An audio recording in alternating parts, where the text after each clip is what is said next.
Hello, welcome back. Good evening बच्चों, क्या हाल चाल है आप सबके। उम्मीद करता हूँ और आशा करता हूँ आप सब स्वस्थ होंगे और अपने अभी तक के जो स्ट्रक्चर ऑफ एटम में वीडियोस हो गए हैं वो आपने देख भी लिए होंगे।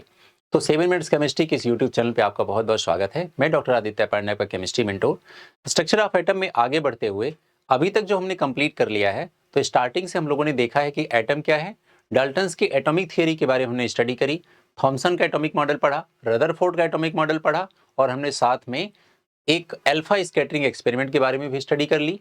उसके बाद हम लोगों ने इलेक्ट्रॉन, प्रोटॉन, न्यूट्रॉन यानी कि सब एटॉमिक पार्टिकल की डिस्कवरी के बारे में भी कंप्लीट स्टडी कर रखी है। उनकी कंपैरेटिव टेबल का चार्ट भी हम लोगों ने देख रखा है, उनका चार्ज और उनका मास वो सब भी हम लोगों ने कर लिया है कंप्लीट। उसके बाद आगे बढ़ते हुए हम लोगों ने अभी लास्ट लेक्चर में आइसोटॉप से लेकर के आइसोबार से लेकर के आइसोटोन्स, आइसो इलेक्ट्रॉनिक और फिर उसके बाद आइसोस्टेयर्स ये सब भी और आइसोडाइफर ये सब भी कंप्लीट कर रखा है। ठीक है, अब यहां तक की जर्नी अपनी स्ट्रक्चर ऑफ एटम की जो रही बेटा, इसके बाद आपको पता है लास्ट में जो हमारा एटॉमिक मॉडल था वो था रदरफोर्ड जी का एटॉमिक मॉडल। तो रदरफोर्ड साहब के एटॉमिक मॉडल में आपको याद होगा कि सबसे बड़ी कमी क्या थी, उन्होंने स्टेबिलिटी ऑफ एटम को अच्छे से एक्सप्लेन नहीं किया, या स्टेबिलिटी ऑफ एटम को जब एक्सप्लेन करने की बारी आई तो कहीं ना कहीं वो फेल हो गए। ठीक है, अब बारी आती है किसकी, रदरफोर्ड के ही एक स्टूडेंट थे जिनका नाम था नील बोर। और नील बोर अपने टीचर को, रदरफोर्ड को बहुत ज्यादा मानते थे। इवन मैं आपसे थोड़ा डिटेल में जाके बताऊं तो नील बोर के जो सेकंड उनका जो सन था उसका नाम उन्होंने रदरफोर्ड रखा था। रदरफोर्ड बेटा एक ऐसे साइंटिस्ट थे जिनके अंडर गाइडेंस में, जिनके मेंटोरशिप में ऐसे 8 डिफरेंट साइंटिस्ट थे जिनको नोबेल प्राइज मिला। लेकिन कमाल की बात क्या है कि कभी रदरफोर्ड साहब को कोई नोबेल प्राइज नहीं मिला। वो ब्रेन की बात है, ठीक है, अपने हिसाब से उन्होंने लोगों को ऐसा हिसाब से ट्रेन किया, इस हिसाब से मेंटोर किया कि बाकी लोगों को मिला। तो आगे चल करके अब जो नेक्स्ट थियरी है वो नील बोर की थियरी है। नील बोर साहब ने क्या किया, सबसे पहले जो खामियां थी रदरफोर्ड के एटॉमिक मॉडल में उसको दूर करने की कोशिश की। लेकिन अचानक से ऐसा सब नहीं हो गया, अचानक से नहीं हुआ। कहने का मतलब एक तरफ रदरफोर्ड का एटॉमिक मॉडल और फिर इधर नील बोर का एटॉमिक मॉडल, इसके बीच में भी स्ट्रक्चर ऑफ एटम ने एक लंबी यात्रा तय की, एक लंबी जर्नी इन्होंने कंप्लीट करी। कहने का मतलब बीच में भी बहुत कुछ ऐसा हुआ जो कि इन्वेंशन के लेवल पे, जो कि डिस्कवरीज के लेवल पे, जो कि साइंस के लेवल पे, जो डेवलपमेंट ऑफ एटम के लेवल पे बहुत कुछ हुआ, जो नील बोर के नेक्स्ट आने वाले जो इनकी थियरी थी उसको बहुत ज्यादा हाईली इंपैक्ट कर सका। तो आज हम उन्हीं बातों पर चर्चा करने वाले हैं कि नील बोर के एटॉमिक थ्योरी आने से पहले ऐसे कौन से डायनामिक इवेंट्स हुए, ऐसे कौन से चेंजेस हुए जिनसे नील बोर की एटॉमिक थ्योरी बिल्कुल ही अलग फॉर्म में बन करके आई। आइए शुरू करते हैं इस लेक्चर को, जिसमें हम लोग डिस्कस करने वाले हैं development leading to the Bohr's atomic model and electromagnetic radiation. Clear बेटा? सबसे पहले हम लोग डिस्कस कर लेते हैं, यहां पर आप सबको पता ही है, results observed from the studies of the interaction of radiation with matter have provided immense information regarding the structure of atom and molecule। अब पहली बार बेटा मैटर और रेडिएशन का आपस में क्या रिलेशन हो सकता है उसके बारे में डिस्कशन स्टार्ट किया गया। क्लियर हो गई बात? तो Niels Bohr utilises these results to improve upon the model proposed by Rutherford to development played a major role in the formulation of Bohr's model of atom। और ये कौन कौन से थे? पहला तो था dual character of the electromagnetic radiation, which means that radiation possesses both wave and particle nature, and the second one is the experiments results regarding atomic spectrum। दो बातें आई।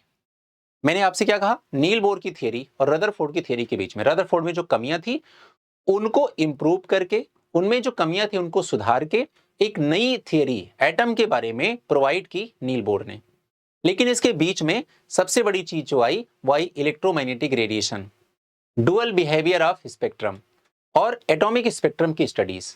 तो हम आज उन्हीं के बारे में बात करने वाले हैं कि आखिर ये इलेक्ट्रोमैग्नेटिक रेडिएशन है क्या, इसके क्या कैरेक्टरिस्टिक फीचर होते हैं, इसका स्पेक्ट्रम क्या है, और फिर बाद में हम आगे डिस्कस करेंगे कि इसका मैटर के साथ रिलेशन क्या है। क्लियर? तो बेटा शुरू करते हैं। सबसे पहले एक साइंटिस्ट है जेम्स क्लर्क मैक्सवेल, और जेम्स क्लर्क मैक्सवेल का जो एक कंट्रीब्यूशन की अगर हम बात करें तो इन्होंने क्या किया, first to give a comprehensive explanation about the interaction between the charge bodies and the behaviour of the electrical and magnetic field on the microscopic level. तो इन्होंने सबसे पहले बेटा एक चार्ज बॉडी का इलेक्ट्रिक और मैग्नेटिक फील्ड में क्या बिहेवियर हो सकता है, कैसे उसकी स्पीड, कैसे उसका एक्सेलरेशन चेंज हो सकता है, इसके बारे में बताने की कोशिश की। तो हुआ क्या बेटा, एक छोटा सा अगर मैं डिस्कशन आपके सामने करूं, मान लेते हैं हमारे पास कोई एक इलेक्ट्रिक चार्ज है और वो स्टैटिक कंडीशन में है, वो चल फिर नहीं रहा है, मूव नहीं कर रहा है, वो एक जगह रुका हुआ है। ऐसा कोई स्टैटिक चार्ज या स्टैटिक इलेक्ट्रॉन हमेशा एक फील्ड प्रोड्यूस करता है और उस फील्ड का नाम होगा इलेक्ट्रिक फील्ड। और अगर कोई चार्ज मूव कर रहा है लेकिन स्पीड उसकी कांस्टेंट है, उसकी वेलोसिटी कांस्टेंट है, ऐसे में वो चार्ज जो फील्ड अपने चारों तरफ प्रोड्यूस करेगा उसका नाम होगा मैग्नेटिक फील्ड। लेकिन अगर कोई ऐसा चार्ज पार्टिकल है जो लगातार एक्सेलरेट कर रहा है, और आप सब जानते हैं एक्सेलरेशन का मतलब क्या होता है। एक्सेलरेशन एक ऐसा आप फिनोमिनन, फिजिकल फिनोमिनन मान सकते हैं जिसमें कि वेलोसिटी लगातार इंक्रीज करती जाती है। आगे बात समझ में? तो अगर कोई एक्सेलरेटेड चार्ज पार्टिकल है तो वो एक्सेलरेटेड चार्ज पार्टिकल प्रोड्यूस करता है इलेक्ट्रोमैग्नेटिक रेडिएशन। अब इसके थोड़ा फंडामेंटल पे जाते हैं। मान लेते हैं कि हम लोगों ने क्या किया, एक इलेक्ट्रिक फील्ड ले ली और एक मैग्नेटिक फील्ड ले ली, दोनों को हमने एक दूसरे से 90 डिग्री पर प्लेस कर दिया। मतलब एक ऐसा सेटअप किया कि इलेक्ट्रिक फील्ड और मैग्नेटिक फील्ड एक दूसरे के परपेंडिकुलर हैं, और इस सेटअप में हमने एक चार्ज पार्टिकल को फ्री कर दिया कि चलो भाई मूव करो।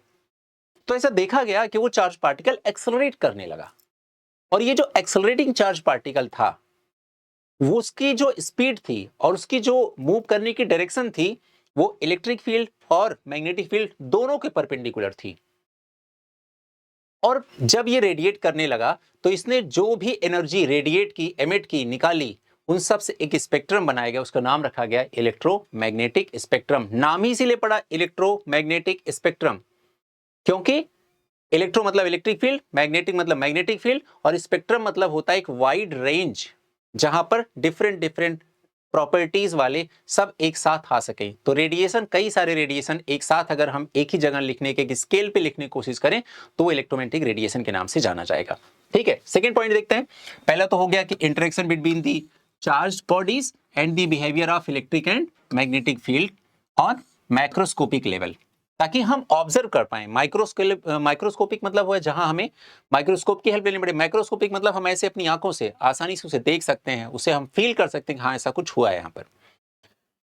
He suggested that when electrically charged particle move under acceleration, alternating electrical and magnetic field are produced and transmitted. These fields are transmitted in the form of waves called electromagnetic wave या फिर electromagnetic radiation. Maxwell was again the first to reveal that light waves are associated with the oscillating electric and magnetic character. Okay, चलिए अब हम देखते हैं electromagnetic radiation के बारे में कुछ समझ लेते हैं। यहाँ पर तीन बातें अभी जो मैंने आपको बताई वो लिखी हुई है। अगर कोई स्टैटिक चार्ज है तो वो इलेक्ट्रिकल फील्ड प्रोड्यूस करता है, कोई मूविंग चार्ज है तो वो मैग्नेटिक फील्ड प्रोड्यूस करेगा, और कोई एक्सेलरेटेड चार्ज पार्टिकल है बेटा तो वो इलेक्ट्रोमैग्नेटिक रेडिएशन प्रोड्यूस करेगा। According to Maxwell, an accelerated charge particle produces electric and magnetic field. Electric and magnetic field are perpendicular to each other and perpendicular to the direction of propagation. तो radiation की भी direction के perpendicular होगी। Electromagnetic radiation do not require any medium for its propagation and can travel in vacuum with the speed of light, that is 3 into 10 to the power 8 meter per second. ये जो electromagnetic radiation यहां से evolve होगा, यहां से generate होगा, इसको चलने के लिए किसी भी मीडियम की जरूरत नहीं पड़ती है। ठीक है, आगे देखते हैं हम लोग। और यहां पर एक सेटअप बनाया गया है। सेटअप को आप समझ सकते हैं कि एक ये इलेक्ट्रिक फील्ड है जो आपको दिख रही है, ये एक मैग्नेटिक फील्ड है, और ये जो आपको दिख रहा है ये स्पीड ऑफ लाइट c, ठीक है, ये इन दोनों के भी परपेंडिकुलर है, इन दोनों से भी 90 डिग्री है। और यहां से आप आसानी से देख सकते हैं, आप देख रहे हैं ये वाली फील्ड, ये दिख रहा है आपको, एक वेव जैसा चलता हुआ दिख रहा है आपको, फिर आपको ये भी दिख रहा होगा, ये भी दिख रहा होगा। ये दोनों एक दूसरे के परपेंडिकुलर हैं।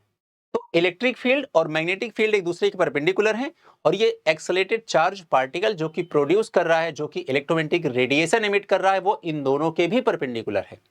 क्लियर हो गई बात बेटा? तो कुछ इस तरह से इलेक्ट्रोमैग्नेटिक रेडिएशन प्रोपेगेट करती है, जहां जहां इलेक्ट्रोमैग्नेटिक रेडिएशन उससे उसके 90 डिग्री पर इलेक्ट्रिक फील्ड और उसके भी 90 डिग्री पर मैग्नेटिक फील्ड, ऐसा पूरे ड्यूरिंग द प्रोपेगेशन ऐसा होता रहेगा। ठीक है, नेक्स्ट अपने पास है कि अब हमने देखा कि इलेक्ट्रोमैग्नेटिक रेडिएशन के दोनों नेचर होते हैं, वेव नेचर भी होता है और पार्टिकल नेचर भी होता है। वो वेव की तरह भी दिखाई देगा और पार्टिकल की तरह भी दिखाई देगा। पार्टिकल की तरह केवल और केवल तब दिखाई देगा जब वो इलेक्ट्रोमैग्नेटिक रेडिएशन इंटरेक्ट करेगा किसी मैटर के साथ। और उसके दो एग्जांपल बनेंगे, दो ऐसी फिनोमिनन हैं जिनको हम देख करके, जिनकी स्टडीज करके इस बात को कंफर्म कर सकते हैं कि हाँ, किसी इलेक्ट्रोमैग्नेटिक रेडिएशन में पार्टिकल नेचर पाया जाता है। और इन दोनों के नाम क्या है, कौन दोनों फिनोमिनन के? Black body radiation and photoelectric effect. और जब यही इलेक्ट्रोमैग्नेटिक रेडिएशन एक वेव की तरह प्रोपेगेट करता है, ट्रेवल करता है, तो बेटा यहां पर हम लोग देखते हैं रिफ्लेक्शन, रिफ्रैक्शन, इंटरफेरेंस और डिफ्रेक्शन, ऐसे 4 लाइट के या कह सकते हैं वेव के फिनोमिनन कह सकते हैं, या फिर इलेक्ट्रोमैग्नेटिक रेडिएशन का फिनोमिनन कह सकते हैं, जो इस बात को कंफर्म करने के लिए होते हैं कि electromagnetic radiation as a wave behave कर सकता है या करता है। क्लियर? तो आपको ध्यान रखना है कि सबसे पहले इलेक्ट्रोमैग्नेटिक रेडिएशन कैसे प्रोड्यूस होगा। तो आपको ध्यान रखना है, एक एक्सेलेरेटेड चार्ज पार्टिकल जहां जहां चलेगा उसकी स्पीड लगातार बढ़ती जाएगी, उसके 90 डिग्री पर इलेक्ट्रिक फील्ड, उसके 90 डिग्री पर मैग्नेटिक फील्ड। और ऐसा accelerated charge particle dual behaviour show करेगा, वो वेव की तरह भी रहेगा और वो पार्टिकल की तरह भी रहेगा। ठीक है, वेव की तरह रहेगा या वेव की तरह बिहेव करेगा, इस बात को जानने के लिए हमने डिफरेंट डिफरेंट स्टडीज की, डिफरेंट डिफरेंट फिनोमिनन को ऑब्जर्व किया। उनका नाम था reflection, refraction, interference and diffraction. और जब यही इलेक्ट्रोमैग्नेटिक रेडिएशन एक पार्टिकल की तरह बिहेव करता है, तो हमारे पास दो और फिनोमिनन थे जिनकी स्टडी करके हम इस बात को क्रॉस चेक कर सकते हैं या पता लगा सकते हैं। दोनों का नाम क्या है? Black body radiation and photoelectric effect. तो बच्चा लोग आइए फिर शुरू करते हैं कैरेक्टरिस्टिक ऑफ अ वेव। एक वेव की क्या कैरेक्टरिस्टिक्स होते हैं? तो सबसे पहले हम ये समझें, इस कहानी में घुसने से पहले या इस चीजों में जानने से पहले हम ये जाने आखिर वेव होती क्या है। मान लेते हैं कि हम एक नदी के बगल में गए, वहां पर हम साइड में बैठ गए, पानी बिल्कुल शांत है, हवा बिल्कुल चल नहीं रही है। ठीक है, तो उस नदी का पूरा पानी एकदम शांत है, या नदी छोड़ो तालाब चले गए आप, तालाब का पानी पूरी तरह से शांत है, आप किनारे पर बैठ गए, आपने कंकड़ ले लिया और कंकड़ आपने फेंक के मारा उस पानी पर। अब क्या होगा, वो जो आपने कंकड़ या लिया था या पत्थर लिया था, जब आपने उसको फेंक के मारा तो आपने एक मोमेंटम दिया और वो मोमेंटम जाकर के पानी के कुछ मॉलिक्यूल से टकराया। जैसे टकराया, वो सोचो कि आप कुछ पानी का मॉलिक्यूल लेकर के वो नीचे चला गया और फिर थोड़ी देर बाद वो पानी का मॉलिक्यूल ऊपर आता है। आगे बात समझ में? तो आपको एक ऐसा ऐसा जिग जैग टाइप का ऐसा कुछ ऐसा रिपल मूवमेंट दिखाई देना वहां पे स्टार्ट हो गया। तो अगर मैं आपसे पूछूं व्हाट इज वेव, तो आपको सिर्फ एक बात बोलनी है कि wave is an example of disturbance या काइंड ऑफ डिस्टरबेंस। तो वेव कुछ और नहीं है, सिर्फ और सिर्फ क्या है? डिस्टरबेंस है। ठीक है, अब ये अगर कोई वेव की तरह पार्टिकल कोई चल रहा है या कोई वेव की तरह प्रोपेगेट कर रहा है, तो आखिर उसकी क्या क्या प्रॉपर्टीज होती हैं? तो टोटल 6 टाइप की प्रॉपर्टीज होती हैं किसी भी वेव की, जिसके बारे में हम लोग वन बाय वन करके स्टडी करते हैं। सबके डेफिनेशन देखेंगे, सबका फॉर्मूला देखेंगे, सबकी यूनिट देखेंगे। ये 3 बातें सबको ध्यान रखनी है। ठीक है, डेफिनेशन, फॉर्मूला, यूनिट। क्लियर? आइए यहां देखते हैं। तो एक वेव के बारे में हमने बता दिया, वेव क्या है? एक डिस्टर्बेंस है जो कि यहां पर क्रिएट की गई है। तो आप देखेंगे जब ये वेव की तरह चलेगा तो एक हाईएस्ट पॉइंट मिलेगा जिसके ऊपर पार्टिकल नहीं जाएगा, वो पार्टिकल मैक्सिमम इस पॉइंट तक जाएगा। तो अपने मीन पोजीशन पे, मीन पोजीशन से हाईएस्ट पॉइंट तक जहां तक ये पहुंचेगा, ये इसका क्या कहलाएगा? एम्पलीट्यूड कहलाएगा। या जितना मिनिमम नीचे जा सकता है, ये भी क्या कहलाएगा? एम्पलीट्यूड कहलाएगा। ठीक है, एक वेव यहां से स्टार्ट हो रही है और यहां जाकर के खत्म हो रही है। ठीक है, आ रही बात समझ में बेटा? तो उसने क्या हुआ, यहां पर आपको दिख रहा है और ये आपको दिख रहा है, एक पूरा का पूरा वेव को हम यहां से लेकर के यहां तक को एक वेव बोलेंगे।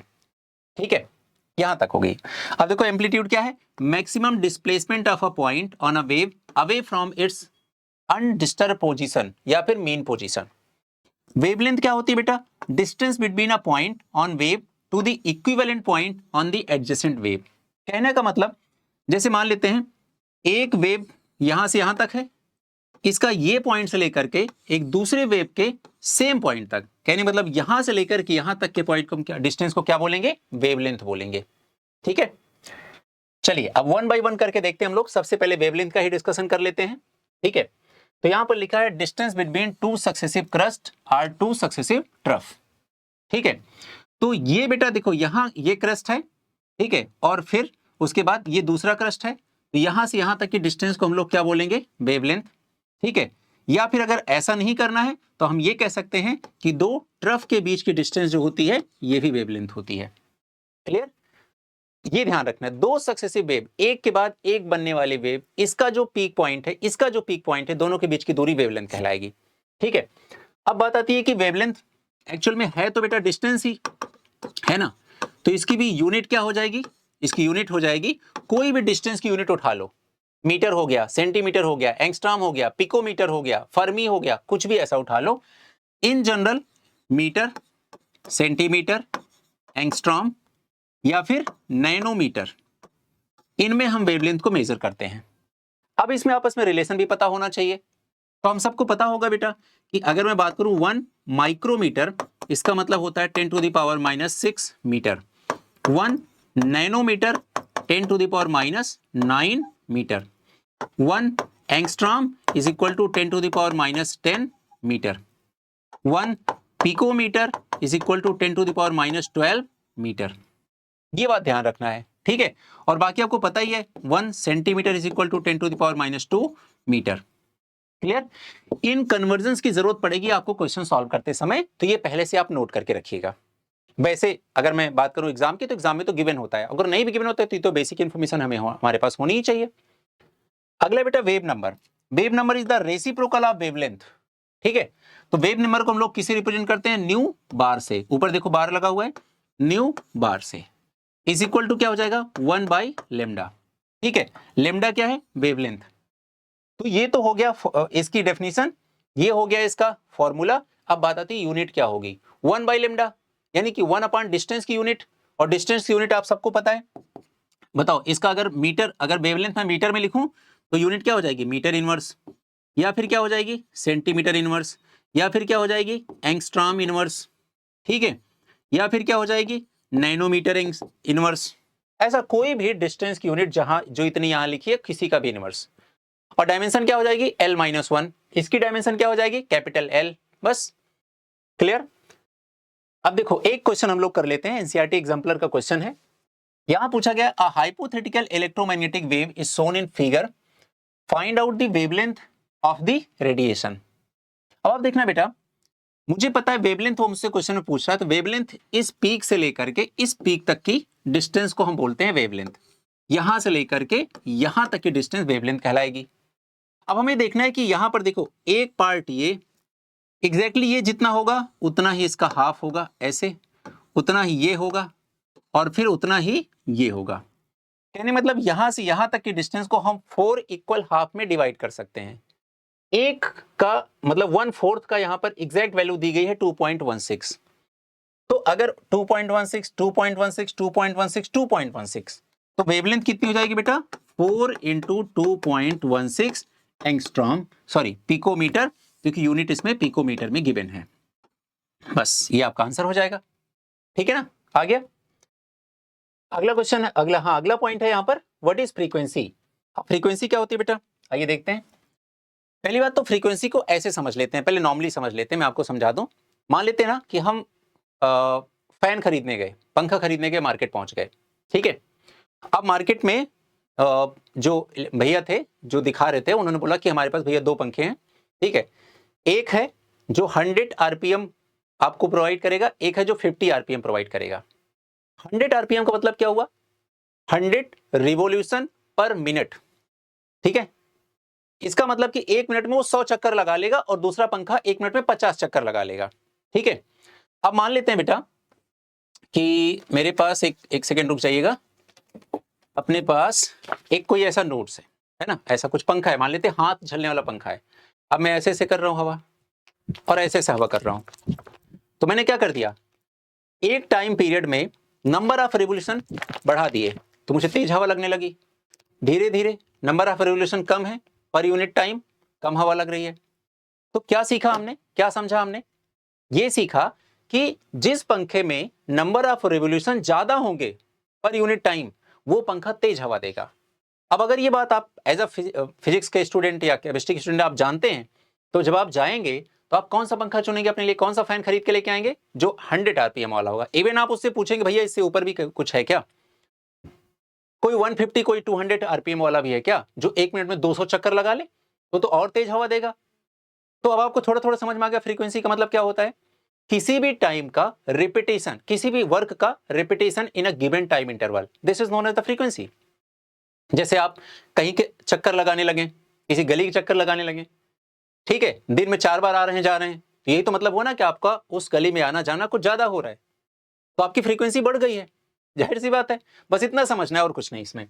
तो देखो यहां क्या लिखा है, it is the number of wave passing through a point in 1 second, number of wave in 1 second, या फिर ऐसे कर सकते हैं कि number of wave in given time.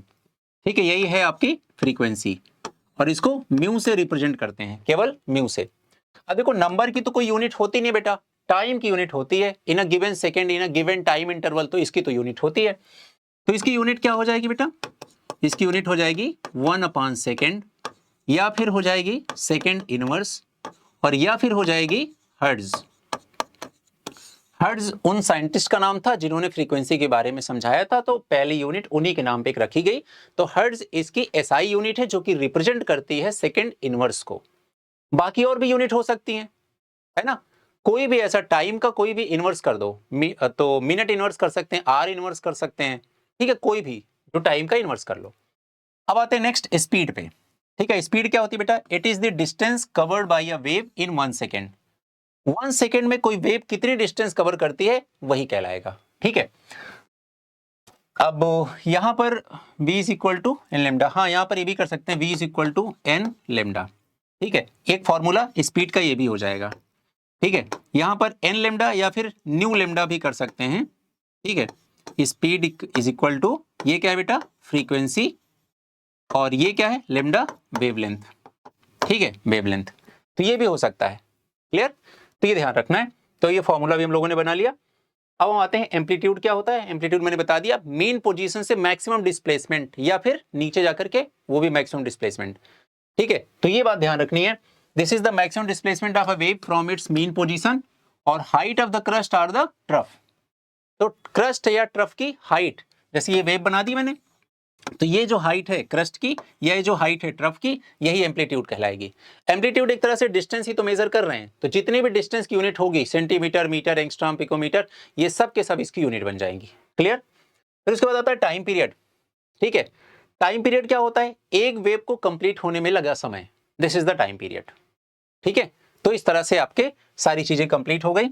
Time period के बारे में एक चीज और ध्यान रख लेना है कि ये 1 फ्रीक्वेंसी भी होता है, और इस तरह से ये भी ध्यान रखना है फ्रीक्वेंसी 1 टाइम भी हो जाएगा। ठीक है, इस बात का ध्यान रखना है। आगे बढ़ते हैं हम लोग, अब देखते हैं। अब आपने 6 पैरामीटर पढ़ लिए, किसी भी वेव में टोटल 6 कैरेक्टरिस्टिक फीचर होते हैं, 6 पैरामीटर्स होते हैं, है ना, वो सब आपने देख लिया।